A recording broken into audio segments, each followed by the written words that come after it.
I'll pound it for you. Okay. Are we good? Nope, you got one more minute. I got one. If I had a gavel, I'd be.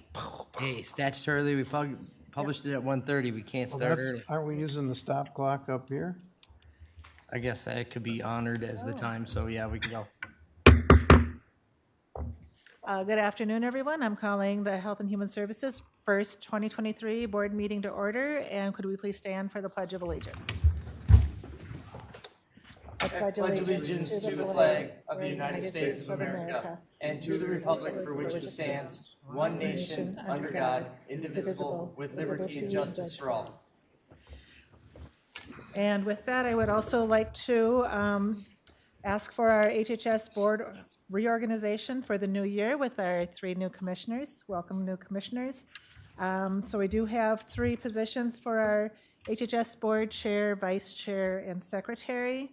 Is there a nomination for the chair position? I nominate Derek Vetch. I have Second. I have a nomination and a second for Derek. I will happily oblige, so. Are there any other nominations? All right, thank you. So with that, I'll ask for, we have a motion, we have the action, so if we could, all in favor of Derek being the HHS board chair for 2023, please say aye. Aye. Any opposed? Thank you, and with that, I will hand it over to Derek. Thank you, Thank you, Commissioner Jamie. Vetch. Thank you. All right, now we'll entertain motions for a vice chair. Is anyone interested in being vice chair? Any nominations? Somebody's gonna have to pick. You, somebody want to? I promise I won't miss any meetings. I'll nominate Commissioner Shane. All right, we have a motion by Commissioner Dietrich for Commissioner Shane for vice chair. Is there any other nominations? Is there any other nominations? Is there any other nominations? Nominations are closed. All in favor, say aye. Aye. Opposed, same sign.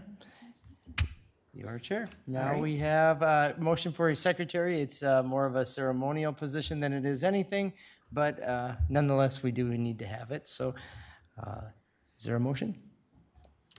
Mr. Chair, I'll nominate Commissioner Holland as the ceremonial secretary. All right. We have a motion by Commissioner Kaczmarek to make Commissioner Holland as the secretary. Is there any other nominations? Is there any other nominations? Is there any other nominations? Hearing no other nominations, all in favor say aye. Aye. Opposed, same sign. Commissioner Holland, you are now our secretary. On our second item under the reorganizational, we have the discussion of setting the board meetings for 2023. As included in the packet, they are listed as the second Monday at 1:30 of each month in this room. Is there any modifications to that? Otherwise, I'll make a motion to set those meetings as stated. Mr. Chair, I'll make that motion. Motion by Commissioner Kaczmarek. I'll second that. Second by Commissioner Holland. Is there any further discussion? Hearing none, all in favor say aye. Aye. Opposed, same sign. All right, motion is approved. Now we're going to formalize the committee appointments. Largely, most of them have been approved at the county board meeting on January 3rd, but there was one appointment that was that needs to be addressed as well, which is the Community Adult Mental Health Initiative, which was typically an appointment that was covered by staff. I think in the past, Jamie, you served as that appointment, correct? That's correct. I was chair this past year. This is really kind of in name only. I can certainly keep whoever is named to it apprised of anything that comes out of our CAMI meetings, our Community Adult Mental Health Initiative meetings. We are on that committee with 3 other counties. Our 7W counties consist of Wright, Sherburne, Benton, and Stearns. So it's a joint effort with those 4 counties. Mr. Chair, Yes. taking that into account and the fact that we have an applicant for those 2 boards that's a former commissioner, right? Oh, no, this is a different action. This is under the reorganization one. The other But- item is a petition onto the consent agenda. So, But I was just wondering if that person is wanting to be a member of these 2 boards, but not occupying it as a current commissioner. so this advisory committee application piece is a separate action item under the consent agenda. This item here is I would encourage the board to nominate Jamie as Yet the I'll be appointment. acting for appending onto our consent agenda, a request to have that individual named to those two other committees. So this is indeed a different item. This is a standalone item. In your packet, you had a longer list of committee appointments. All of them were addressed already at the Tuesday board meeting, so we really just have this one committee left that would need a commissioner assigned. So that's where it is. Yeah, it was part of the reorganizational action item on the board. I kind of got cut short. I was going along with what she was saying Oh. and defending it by what's later to come with a past commissioner that's going to be stacked up potentially there also. Oh, no, that's not, he won't be on that. No, that's different. This is the CAMI board that we Oh. raised. Yep, this They're- is separate from the Community Mental Health Advisory Board. Active commissioners currently are on that board. Okay, well, I'll make the motion to have Jamie be that position.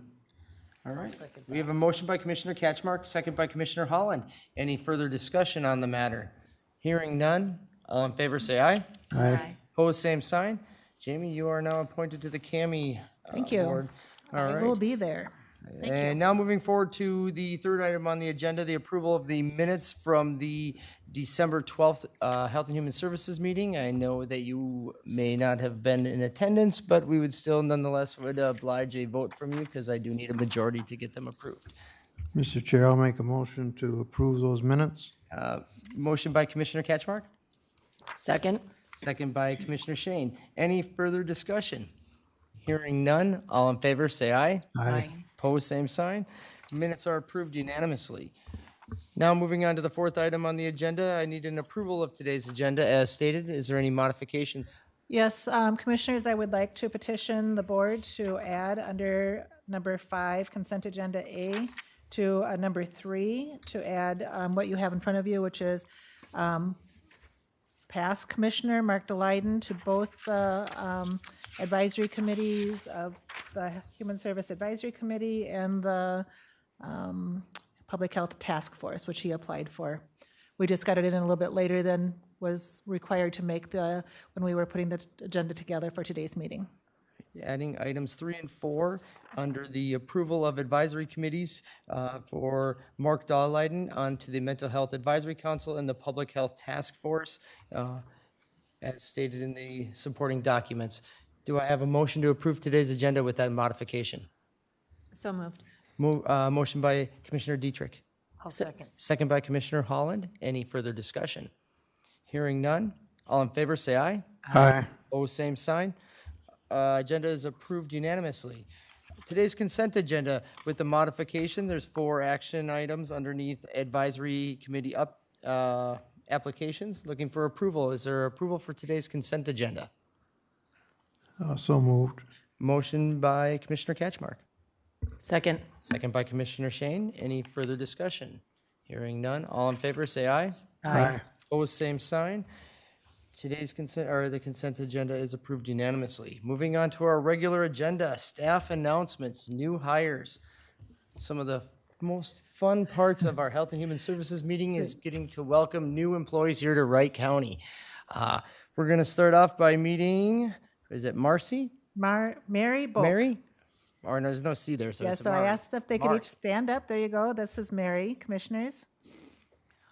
Welcome. Hello, Mary. Welcome. She is a new eligibility specialist in our Family and Adult Benefits team. We call it the FAB team. And Mary started with us on October 24th, 2022, and reports to Michelle Zach, who's also here. And the commissioners generally have a couple of questions for our new employees. Well, you got a great supervisor. Michelle's awesome, so you're off to a good start. So Mary, what have you been doing till now, and where do you live now?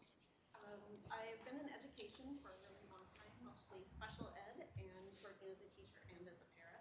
And I moved to Monticello almost 2 years ago. On top of it, you live in the best community. Yes, and just to not even paraphrase, I'll just quote past Commissioner Mark Delyden that you now live and work in the Wright County. So congratulations, and we're very happy to have you with us. Thank you, Mary. Samantha Brow. She is in our public health area. She is a public health nurse. She's in our collaborative health services team. She reports, I believe that's Kelsey there she is. And Samantha started with us on December 19th, so just before the holidays. So welcome, Samantha, and the same questions for you. I started off in OB nursing, so I did a lot of different variations there. And then I did home care, and then I really like infection, so that's why I came there. And I live in Stearns County and St. Cloud. Okay, thank you, Well, Samantha. welcome, Samantha. Thank you. Welcome. Our third new employee that we'd like to introduce is Edward Delome, and he is also an eligibility specialist in our FAB team, and he started just very recently on January 4th. Well, welcome, Edward.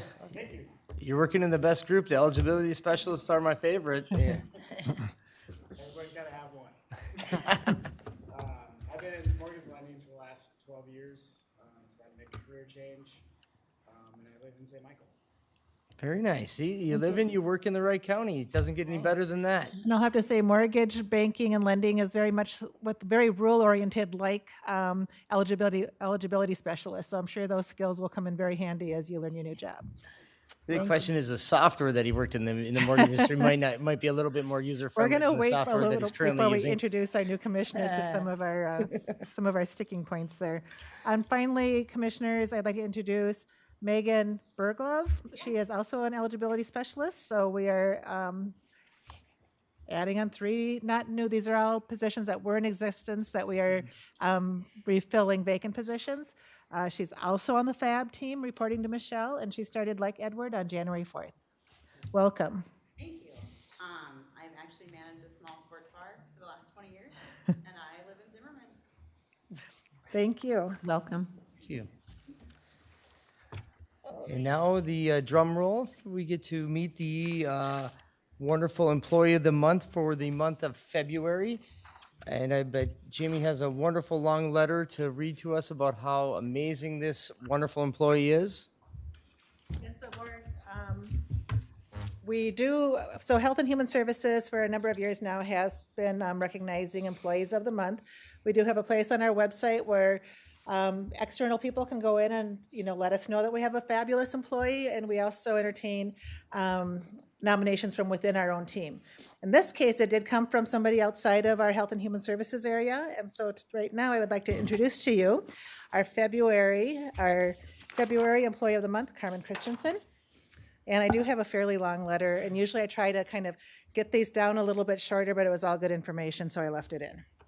Our February Employee of the Month is Carmen Christensen. Carmen is a family home visiting nurse and has been serving families in Wright County for 20 years. Carmen has done traditional home visiting, nurse-family partnership, and now conducts maternal, early childhood, sustained home, mesh home visits. Another little tidbit here is that HHS is very fond of acronyms, so you will hear us talk about acronyms a lot. If we ever say an acronym that's not ringing a bell, please let us know and we will literally spell it out for you.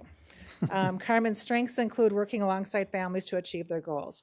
Her nominator, Kelly Ball, the First Steps Regional Family Home Visiting Program Manager, states Carmen is a family home visiting public health nurse who recently shared her client's success story with her supervisor to submit to our First Steps Collaborative Newsletter and Joint Powers Board. Carmen invited the client to speak at last week's Joint Powers Board and both did a remarkable job presenting to the board about the impact of the program on the client's life. The client also shared how her working relationship and family home visiting with Carmen as her nurse has positively impacted her life as a single mother. The client was a graduate of the Family Home Visiting Program and worked with Carmen throughout. With the county's programming and supported by Carmen, this individual has achieved her short and long-term goals. She has a full-time job and recently purchased her own home. In her words, we stood strong because of the support Carmen provided from pregnancy to 2 years old. She taught me how to care for my child and how to trust myself as a mother. The client stated Carmen would walk me through the next stages of my pregnancy, but also the next steps, not only the next steps of my pregnancy, but also the next steps to keep my child and I safe. The environment of our meetings allowed me to bring any and all questions about pregnancy, motherhood, and life as a mother. Every question was answered without judgment and created a safe space for me. Carmen remained a reliable and consistent support to this new mom as she faced numerous obstacles in her pregnancy and parenting journey. Carmen empowered her to make informed decisions and have confidence in her parenting skills. Thank you, Carmen, and congratulations for being our HHS February Employee of the Month. Yes, you can have this copy. So Carmen is one of our 240-plus Health and Human Service employees, but we're very happy. With this, she gets to be presented to the board. She was told this morning, because we only told her about her surprise nomination today. We have a special reserved parking spot for her, kind of out on the other side of the building over here, that she'll be able to use for the month of February. I told her it's a short month, but a cold month, so probably a good month to have that, along with a few other things. So we very much appreciate that. You'll be hearing more throughout your tenure here with us about things like family home visiting and the impacts that have on our community. So thank you. Thank you, Carmen. Thank you, Carmen. No better month to win that award than January or February. It doesn't quite have the luster in the summer when you have to park close. It doesn't matter as much, right? But I appreciate all the hard work and all the dedication that you actually put to the citizens of the county. Thank you. Moving on in the agenda now, we get to item B, social services. Accept a resolution of 2301, the December donations. This is a standard practice to accept donations as they're contributed in recognizing them here at the county at the Health and Human Services Board for donations to our Health and Human Services Department. Mr. Chair, I'll go ahead and make that motion to accept the resolution of the donations. All right, we have a motion by Commissioner Shane. I'll second. Second by Commissioner Ketchmark. Any further discussion? Hearing none, all in favor, say aye. It's a resolution. Oh, it's a resolution. You're right. Commissioner Ketchmark. Aye. Aye. Aye. Aye. Aye. Resolution passes unanimously. Thank you. Thank you, board. We have one more introduction to be made today. It's not a new employee, but we have a promotion, and I would like to invite Jill Pooler, our adult and aging and disabilities manager, to introduce her new supervisor, Liz Iddings. Good afternoon, commissioners. I get the pleasure of introducing my newest supervisor, Liz Iddings. She has been with our county since 2016. Is that correct? She actually started as an eligibility specialist and then went back to school and ended up coming into our Min Choices area, which, don't worry, you'll hear all about all our different teams and what we do as we go on throughout the year. And she spent time as both an initial assessor and a reassessor, and then she went to our youth services area and was a children's mental health social worker prior to now taking this new position in the Adult and Aging Disabilities Services Division. She is one of our this is our first, in my area anyway, co-supervising a large team. She'll be co-supervising with Leanne Thamel of our waiver and community supports team. And board, this is one of two positions that HHS was granted for a new full-time position starting in 2023. So this is a new position that Jill has been very coveting for quite a while because it's a very busy area. So welcome to our new management team, Liz. Thank you. Would you like to say anything to the board? I live in Albertville. Good. That's about it. Congratulations. Thank you. Congrats.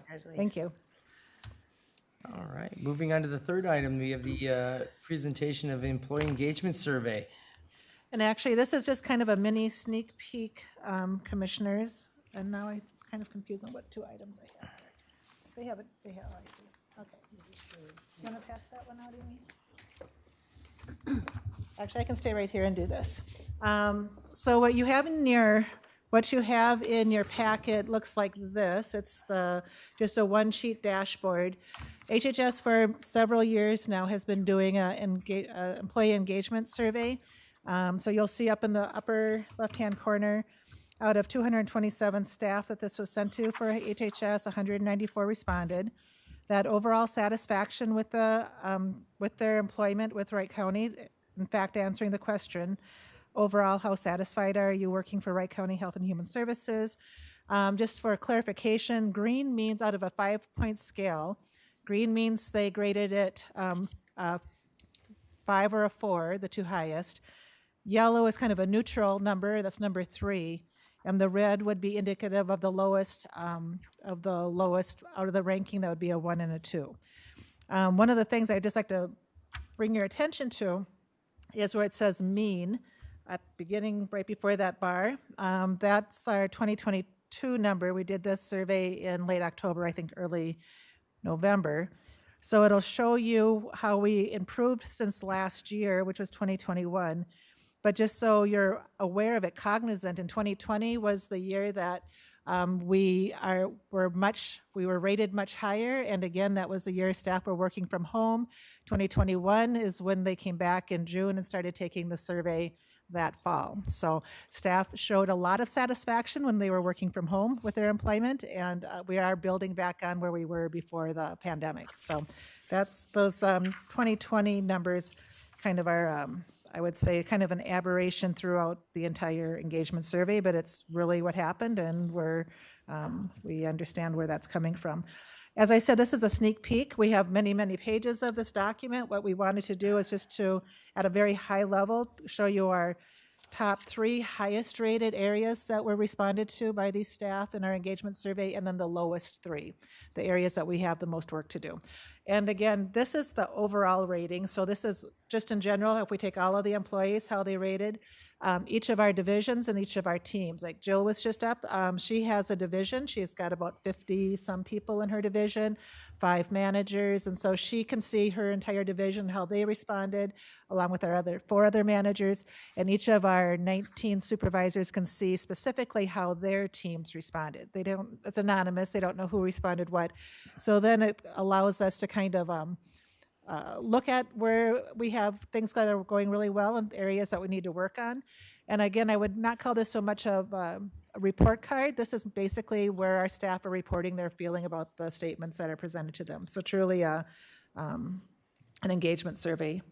So what we have in that middle section then are our 3 highest areas that were rated. Does your team meet its deadlines? And with that, we're at over a 4 point, all of these were over a 4. So that's gone up quite a bit. Actually, 98% feel like they're either 5, a 4, or a 3, so doing very well. Do you feel your work this is when we always do very well in, do you feel your work is meaningful and has an impact on the success of our clients and the agency? Again, a very high response rate of 4.1. Anything over 4, I say, is pretty exceptional, and increased quite a bit from 2021, went up 6 points. And then the third area was how well do members of your team work together to reach a common goal? And that one, we're at the 79% for the highest ranking, 14% for a neutral answer, and 7%. And that went up quite a bit as well. And I would say we have a strong, HHS, I think we have a strong team environment. Our teams work very collaboratively and very well together. So, and I think that speaks for itself when we look at these numbers. Our lowest rated areas, so the bottom 3, the areas where we probably have the most, well, we do have the most work to do. How often do you feel the amount of work expected of you is reasonable? This has fallen. So we were, well, the mean is 3.0, and it looks like it hasn't changed from last year, but still ranked one of the lowest things. So people feel they have, now you new employees, don't listen to this part. Our existing staff who took this past year thought that they had more work than they could reasonably handle within their 40-hour work week. How often do you receive appropriate praise and recognition for the work you do? And then finally, how easy is it to get the tools and resources you need to do your job well? And I think that's one area where, as the director, I'm going to need to kind of dig in and see where these areas were and what the comments that are affiliated with this response, because we do have comments for most of the questions, and kind of dig into that and see where we're lacking in resources, because it's an area that I would say we usually pride ourselves on able to do things. I imagine it could have a couple of different meanings. It could be a lot of what HHS does these days is assess people and then have them go out, then we help them find resources so they can be self-sufficient at home, whether it's somebody with a disability or an aging parent or whatever it is. And some of those resources are not very available. We have a hard time finding people to be working inside of people's homes and personal care attendants and things like that. But I'd like to kind of get to the bottom of this and really see where it is that they're thinking that we don't have the resources. And it's a 3, it's a neutral number, so it's not like a bad number, but it's one of our lower ranked areas.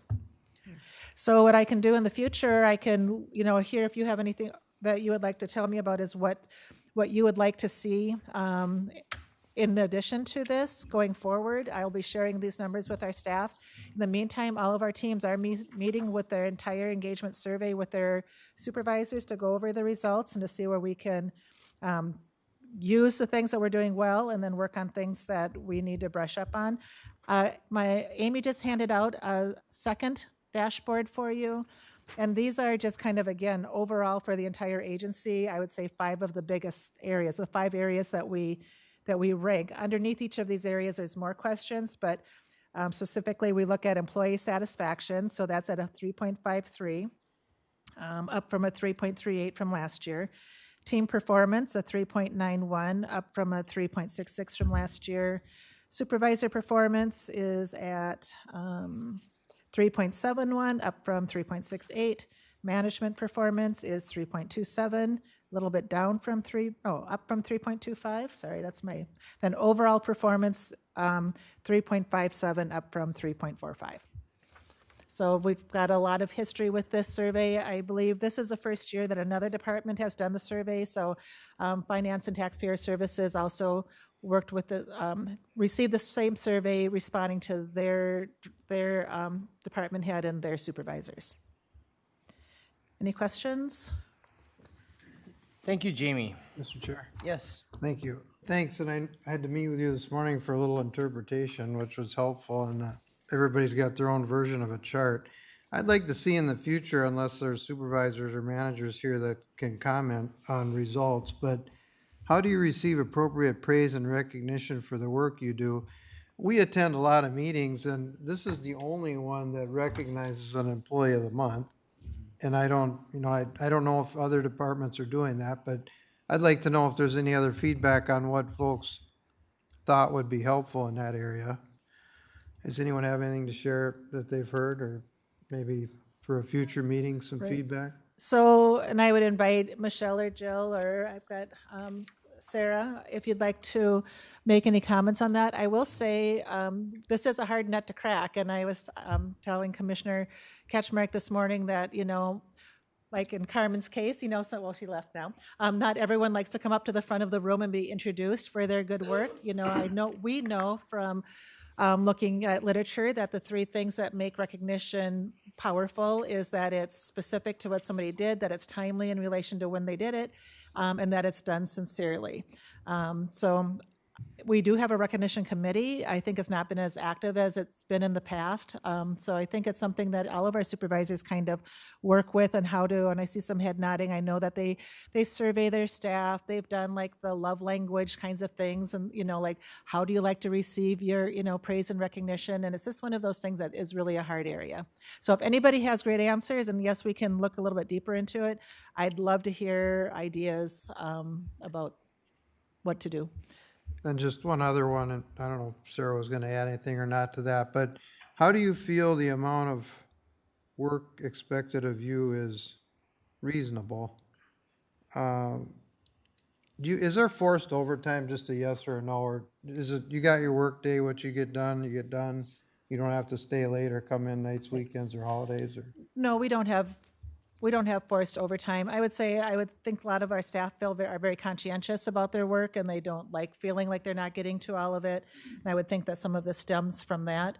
I think post-pandemic, a lot of the things that were kind of slowed down during the pandemic, in Health and Human Services in any event, between mental health and some of the other kinds of things that were not being addressed, we're kind of dealing with that a lot right now. So kind of combating escalated numbers, I would say, across the board. Our eligibility specialists are going to be hit really hard this year because we're going to be dealing with all of the folks that ever since the public health emergency started and were able to enroll in medical assistance have never come off of the program. So we're going to have to look at renewals for thousands of people over 10,000 people over the next 12 months. Did they actually open that up to actually drop them finally? I wasn't aware that. The public health emergency has not ended yet. That's what I was wondering, but yeah, because it's anticipating weird, like it's ended, but it hasn't ended. Right. Like I know it's because it's some people, like literally 2.5 years, they So can we even haven't state asked- that they make too right. much income and they can't get And so dropped. there are folks that have applied and were, able to get medical assistance, and we've never asked them because of self-attestation for a lot of things like their income statement, their those kinds of things. So it's going to be a tough year ahead, and that workload for that year until we kind of go through the first iteration of the renewals is going to be really hard. So I would say in HHS, and I'm sure in other departments, it's kind of cyclical. One year, this place is kind of blowing up, and the next year, it's quieter, and something else is kind of going on. So it's really trying to leverage our staff and leverage whatever resources we have to make it more manageable. Okay. Well, I think a lot of what that is about is making sure that employees, when talking about a manageable workload, is that the workload isn't to the point where they have to just give it a C work level, because I think a lot of employees want to be able to do that A, B workload where they felt like they were given, the workload was given the diligence that it deserves. But when the workload gets too high, something has to give, especially because you're given 40 hours a week. You don't have that ability to work beyond that, even if they wanted to. And I appreciate that, Commissioner Vetch, and I won't go into the whole min-choice thing again, but we're very thankful that the board approved 2 min-choice workers in December, so we can catch up on that wait list. We don't like have Wright County residents in a wait list situation for urgent needs that they have. But the other thing I think that just lends itself to that, and it's human nature, is just that people tend to not, until there's a crisis, they're trying to handle everything on their own. And when there's a crisis, they knock on our door, and we don't have the luxury of saying, well, no, come back next month. So we have to deal with things as they come through the door. So we're just kind of, I think right now that this particular measure is looking like this. I'm not saying, I'm hoping next year it's going to look better. You know, we'll manage what the work we have and be better predictors of what's coming and try to leverage what we have so we can better manage it. And to your point, a lot of these conversations are cyclical, because if you have the employee that has too high of a caseload, they're having to do C work, they're at a high level of anxiety that they're going to have all their interactions with their supervisor to be negative, and trying to keep the supervisors cognizant that that workload is high, and that you have to make sure that you're making a stronger effort to give even any level of praise, because otherwise it's easy to get into that tendency that all interaction is more negative and not positive. Right, and again, 35% of staff put that in the 3 to 4, the 2 high, or 4 to 5, the 2 highest. Almost 40% said 3. So between all the staff, we've got about a quarter of the staff that are saying it's a 1 or 2, it's too high, it's unmanageable. And I actually can appreciate that, because I think that's probably a pretty fair analysis of where we see some of the burnout. Well, thank you. There'll be more robust discussions on that as the year goes on, I'm sure. So now we get to move on to the Community Health Assessment Survey. Joel? And Joel's going to also introduce some community folks we have here with us today, too. We have a lot of good partners with us.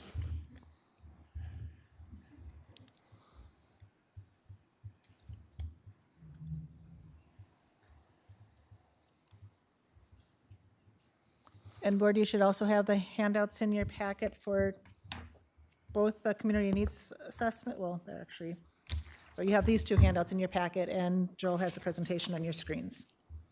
Good afternoon. Thank you, Commissioners, for this opportunity to share with you some of the work that we've been doing on, or working on over the last, well, number of years, but really an update as far as the latest product we've created. I want to take a moment to thank and recognize Mona Bolden with Alina Health, Buffalo Hospital, and also Melissa Pribble with CenturyCare Monticello. Might have some public health staff here as well. Greg Wise, who has helped with our community health assessment. Becky Graham. And we also have Keith Bennett and Christy Kaler as well in public health that are part of this. They might be able to join us later. So really wanted to give you an overview of what goes into this work and why we're doing it, and what we found out, what conclusions we made with this assessment. I included the needs assessment document, the PowerPoint, and also a 1-page handout of our survey results. So if you're interested, and if you look through that in time, if you have any questions, please feel free to let me know. Why do we do this? We are required as a local public health department, as a community health board, to do a community health assessment. It's part of Minnesota Chapter 145A that spells out a number of public health regulations, but one in particular is this assessment. Our job is to identify local public health priorities and implement activities to address the priorities and areas of public health responsibility. And when we do that, we are required to submit a document at least every 5 years to the Minnesota Department of Health that includes this assessment and a community health improvement plan. We develop this with input from the community. We look at outcomes from the state and areas of responsibility and our services. it's an ongoing process. We're doing this every 3 years, and we'll get into why we do that. But that brings me back to January of 2020. It's really hard to believe 3 years ago already we were doing this the last time. And because of the pandemic, some of this work didn't get done as far as completed last time. And so we then, in the middle of the pandemic, we're also starting our next assessment and building our next plan. It was a lot of hard work, and really thankful to be at the point that we are at today, although we had a lot of challenges to deal with. But I will come back in a future meeting and share with you our plan, but I think you will see that we accomplished a lot of things to address some of the key health issues. We as a group made a decision that this was going to be a refresh. We didn't have the opportunity to engage the community like we truly wanted to. And we knew that the issues that were facing our community we identified before were still there. And we had started some things that are really important. We want to continue them. And that's what we're going to be doing for the next 3 years. So the document you see that you have, it's from 2023 to 2025. It's just something that we do on every 3 years now. We come before the board in January, so it just so happens that this falls with new commissioners. And again, we appreciate the opportunity to share this with you, and I apologize if it's overwhelming. We'll do my best to make sure it's not. Also want to give some opportunity to give you some background about requirements from the hospitals as well. Hi, good afternoon. And again, I'm Mona Volden. I'm from Buffalo Hospital, part of Allina Health. And my job at Allina Health is I manage our community benefit work for Wright County. So I've been doing this job for about the last 13 years. And over that time, I've been involved in the every 3-year assessment that not-for-profit hospitals have to do in the United States. So we have been doing this work just like the county has been doing it, but we've been doing it every 3 years, and then we've been working alongside of our partners like Centricare and Public Health, but not necessarily doing it as a team. And so we would do our work, and then others would do their work, and then we'd try to figure out how to fit all the pieces together. And so that has evolved quite a lot, and I think Joel will go into some of that evolution and how we've worked to partner, but just wanted to say how much we appreciate, from the healthcare perspective, being able to work with the county and the public health with this work, which is so important, and then will allow us to do a lot of collaboration together. So thank you. Thank you, Mona. So why do we do this assessment? Again, we're really good with acronyms. This is another one that's often referred to as CHA, but it's really a community health assessment. We identify and describe issues that affect the health of a community and the factors that determine available resources. A community health board or another lead organization collects, analyzes, and uses data to prioritize issues and make decisions. So on an ongoing basis, we're gathering data, we're engaging with partners and having conversations amongst hospitals and us, our community partners, the public as a whole, and then working together to identify what those issues are and how we can work together to improve them. Back in 2017 now, we made a formal decision that Public Health, Allina Health, Buffalo Hospital, Centricare Monticello, and Wright County Community Action would work together under one framework called Mobilizing for Action through Planning and Partnerships. We went to a training together. It was 2 or 3 days up at St. Cloud. Really opened our eyes to what could be done when we work together, because like Mona said, we have been supporting each other for years doing this, but now we had the opportunity and a framework to do it together. And 2017 was kind of the start of this whole new approach to the work. And really, I think the MAP framework helped us immensely. We helped, or part of our approach was to keep our community's needs first and foremost in all that we do, wanting to collect and analyze a variety of data and having conversations about what all the data means. We had some, it's hard to think, I mean, it was nice because we were able to have multiple meetings with community members, and one of those meetings several meetings was developing a vision. And with community input, we identified engagement, collaboration, accessibility, and connection. That was really things that the community thought was very important, and acknowledging in the work that we're doing when we're trying to create a healthier community. That was kind of one of the jumping off points when we started this work, again, now 6 years ago.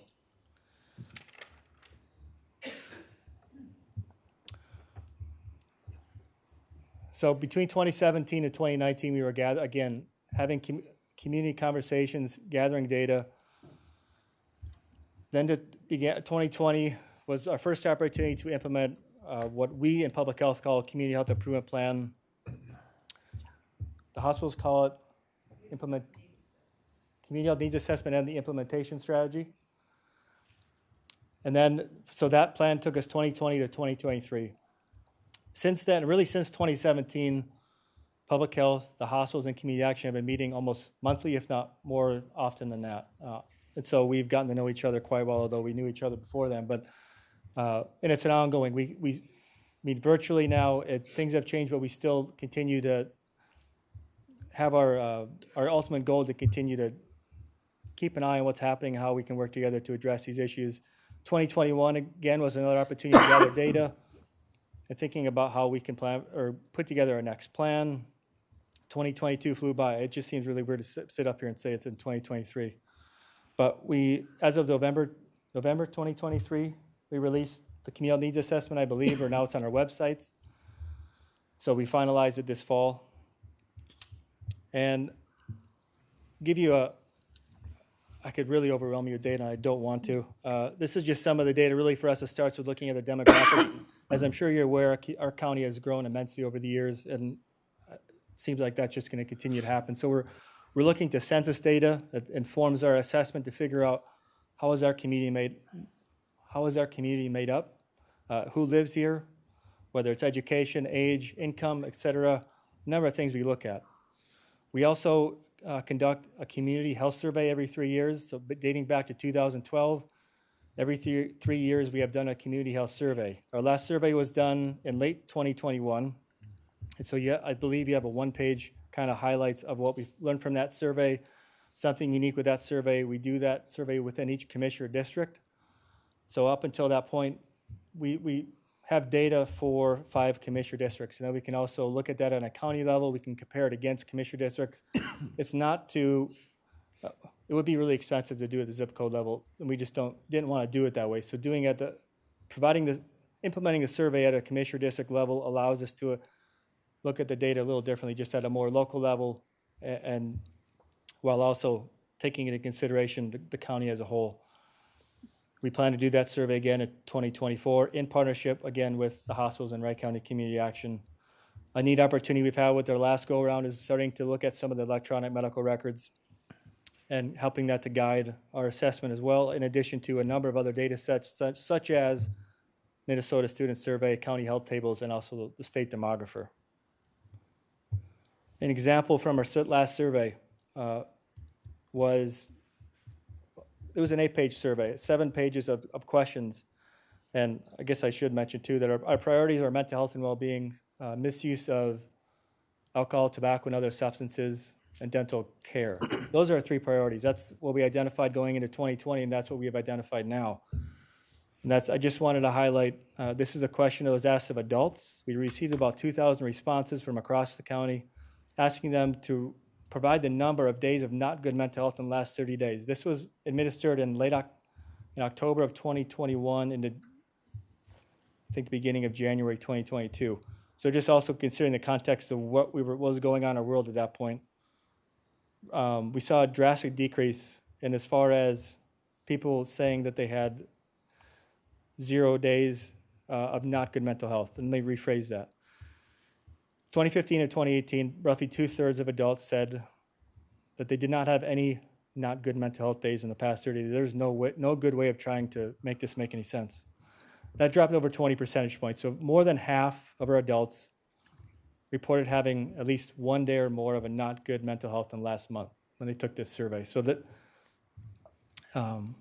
this is just something that we continuously look at and we can track. And the neat thing about doing the survey is we can look at this data now over time, as you see here, with the number of our questions. It'll be really interesting to see what we see with this data and this question in particular in 2024. Some other highlights would be I want to point out 3 things in particular. The fruits and vegetable consumption. The recommended number of fruits and vegetables we consume is 5. We're 1 out of 3 roughly adults. That means 2/3 of our adults are not. And this is probably we will probably see very similar outcomes across the state and the nation. This is not an anomaly here for Wright County. This is quite normal, unfortunately. As far as adults reporting 30 minutes of moderate physical activity 5 days a week, 5 or more days, again, a federal recommendation, 1 in 4 meeting that recommendation. Also jump down to adults reported being a current user of marijuana, being 8%. Why do I mention this? Well, when we looked at the data as well, we asked adults about being a current smoker. That number is now 8%. It's shocking to me that we have the same, seeing that adults, I mean, it's wonderful that 8% of adults now are reporting themselves as smokers, whereas years ago that was much higher. But to see those numbers in line, that's quite surprising to me. So those are just some of the things we pull from the data that in a quick way you can see some of what we learned from this last Joel, survey. I have a quick question for you. When it says use of, is that differentiating between, like, vaping has become so increased in both of those areas with tobacco and marijuana? Was that kind of in the same frame? It's a good question. When I'm talking about being a current smoker, that would be the conventional cigarette, so I wouldn't be taking into account vaping. So I don't know that number off the top of my head. I'm guessing it would be higher, like in the past, what we would think of smokers. But that is in the data. If you're interested too, we have all the data sets. We're happy to share that data with you. If you're interested, it's Excel files. It's public information. We're working on getting this information more available as well on our website. Thank you. You're welcome. And Melissa is willing to share some insight about some hospital data. Good afternoon. My name is Melissa Pribble, as mentioned, and I do community health and wellness at Centracare Monticello. I'm part of our community health improvement team. I also previously worked in our Monticello emergency department for about 15 years. So this data about dental care in the emergency department is very important to me, and I saw it on a daily basis as I worked my normal shifts. And so with our work on dental access over the last couple of years, we used our data analysts at both Centracare and Allina to pull some data for us. And much to our surprise, or maybe not so surprised, these were huge numbers that we are seeing in our emergency departments. And we know that the emergency department is not definitive care for a dental issue. You know, typically you're getting antibiotics, maybe some pain medication, but the real root of the issue is not getting resolved at that time. And so that was part of us having conversations.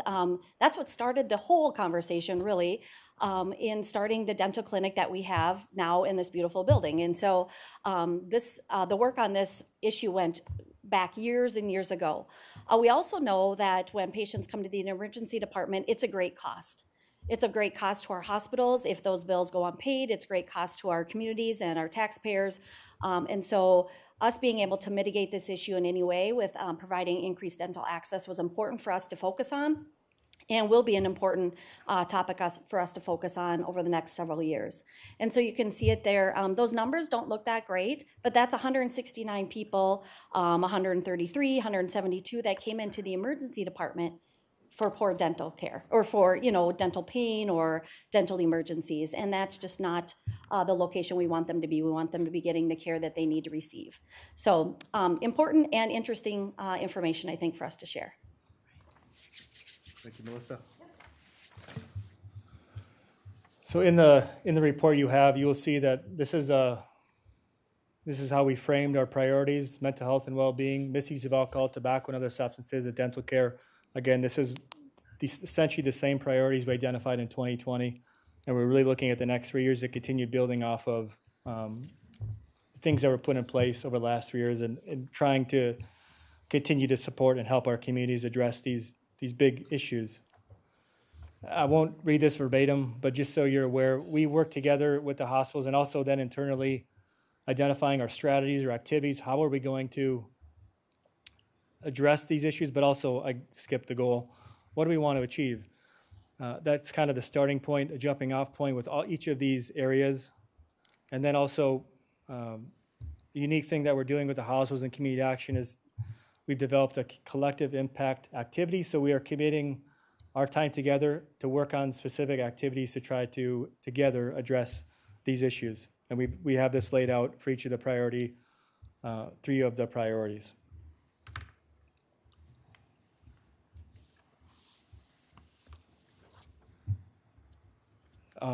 I know threw a lot of information at you, and I'm thankful that we're going to have the opportunity again in the future to talk about our community health improvement plan, but really I think providing some insight into the assessment, why we do it, how we do it, and talking about the partners, not only internally but externally, I think is really important. We couldn't do this work without the support of Alina and Centricare and Community Action, so we thank you. But also curious if you may have any questions initially. Does any board members have any questions? I do want to state that, having seen this cycle a few times now, I do like seeing how after a couple cycles, items tend to fall off and new ones come in. So that does show that by recognizing it and taking initiatives towards it, we actually do solve problems and create some benefit to the citizens in the county. So it'll be interesting to see here with the next cycle to see if the dental side of it comes down. I think we're going to see the cost and access barrier to fruits and vegetables will probably be one that's going to be up and coming, especially with the inflationary. I agree, and just for a really high overview, it would be like people use car seats like 99% of the time now. I was growing up, that wasn't happening. Teen pregnancies have come down quite a bit. I think there's lots of societal things that public health addresses that we all benefit from in the long run. So smoking, that used to be, you knew lots of people who smoked. Now I know very few people who smoke. So thank you, Joel. Welcome, thank you.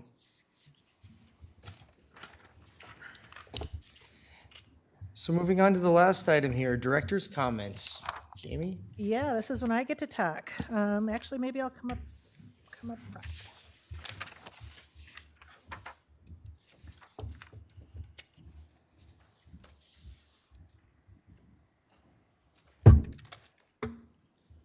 First, I want to welcome the 3 new commissioners.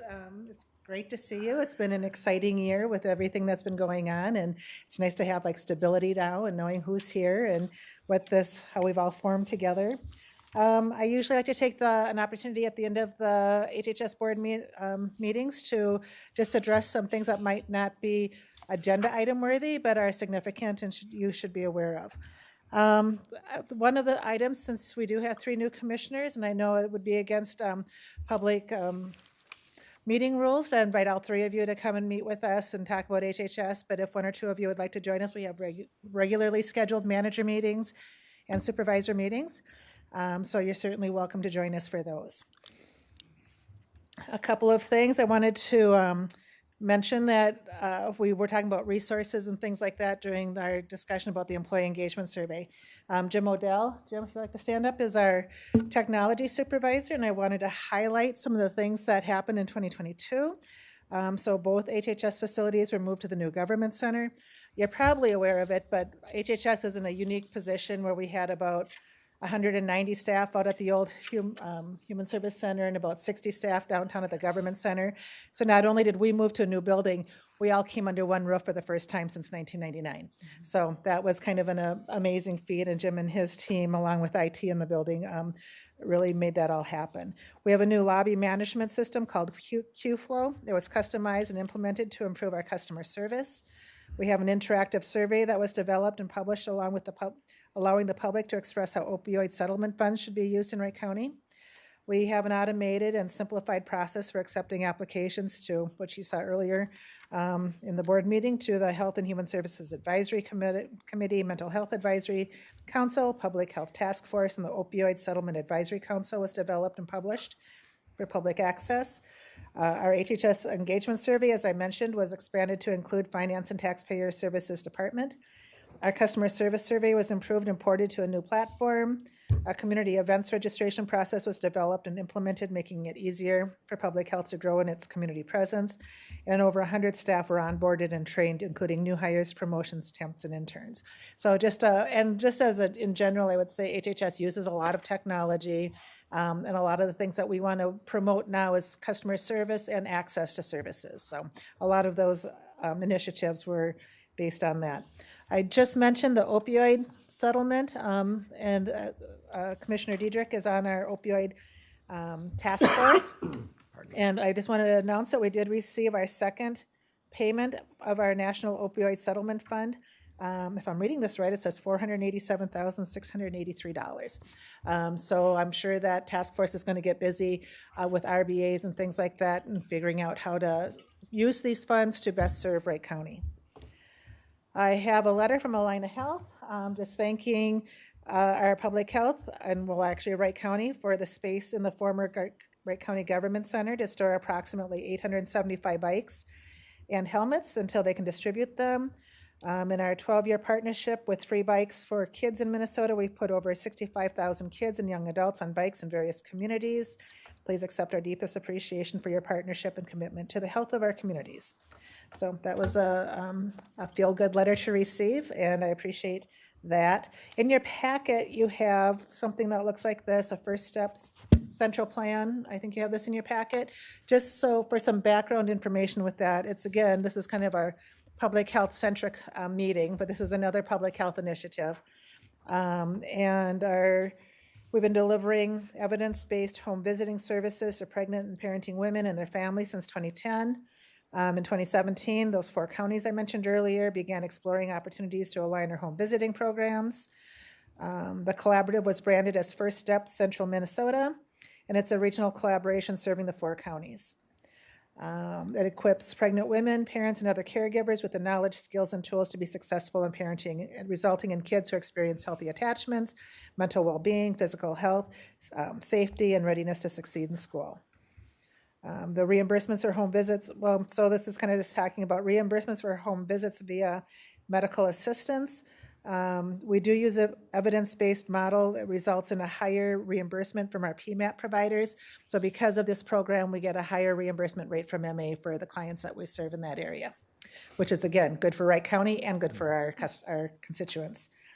And then finally, Tammy is not here to be with us today, but her supervisor is here. Taryn, would you like to do, or Michelle, would you like to do we have a retiree. And so we did want to, she won't be here at the next board meeting, but we did want to say a few words about a pretty exceptional staff that's going to be retiring soon.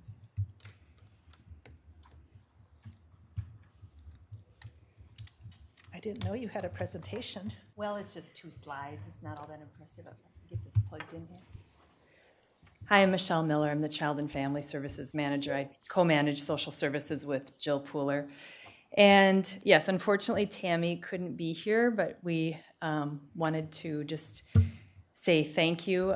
She has served Wright County for over 23 years, has been in social services for more than 30. And Tammy's position, so you can see her there with her husband, and then that's her family. She has worked in children's mental health and then also as our children's outreach worker, and just has done a phenomenal job serving families. We have children's outreach and adult outreach, and really our goal, and we work with the hospitals quite frequently on our adult outreach side, is to try and serve folks in the community without having to have a social worker long-term. So really getting them connected to the resources that are in the community, and hopefully send them on their way. And Tammy has just done such a great job. And so she has plans. She's going to be a grandma soon, and she and her husband are looking forward to doing traveling. So like all the fun things that you get to do once you retire. So this is Tammy, and kind of in line with our employee engagement survey, we are looking for different ways. How can we recognize our folks and say thank you? So this was just a small way to do so. Thank you. Congratulations to Tammy. And that's all I have for you today, board. Again, I really appreciate our new board, so thank you. And Tammy, we appreciate your many years of service here at the county, and we wish you the best in your next steps in life. If there's nothing else to attend to at this meeting, we will adjourn the Health and Human Services meeting. Hearing nothing, we adjourn at 2:28.